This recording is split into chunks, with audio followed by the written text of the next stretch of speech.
පිරිසිදු දියදහරක් අසල වූ නිස්කලංක වනයක තරුණ සාමතවුසා සිය අන්ධ දෙමව්පියන්ක ආදරයෙන් උපස්ථාන කළේය.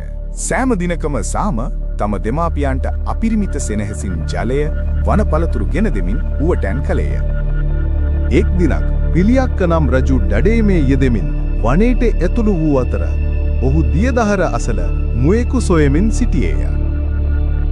සාමතවුසාව වන දේවතාවෙකු යයි වරදවා සිතූ රජු ඔහු වෙත හීයක් විද්දේය. හී පහර වෙදුණු සාමතවුසා දිමාපියන් වෙත ගෙන යමින් සිටි දියකලයද අතතිවම බිම ඇද වැටිනි.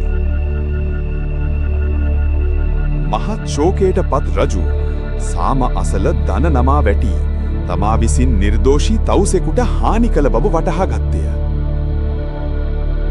සාමතවුසාගේ ගුණ මහිමය සහ මහා කරුණාව හේතුවෙන් දේවතාවන්ගේ ආනුභාවයෙන් ඔහුගේ ජීවිතයේ නැවත ලැබුණු අතර දෙමාපියන්ට දුක් පෙනිය ලැබුණි. සාමගේ අපිරිමිත මෛත්‍රියෙන් ආභාෂ්‍ය ලැබූ රජු එදින පටන් කරුණාවෙන් රාජ්‍ය පාලනය කිරීමට ප්‍රතිඥා දුන්නේය.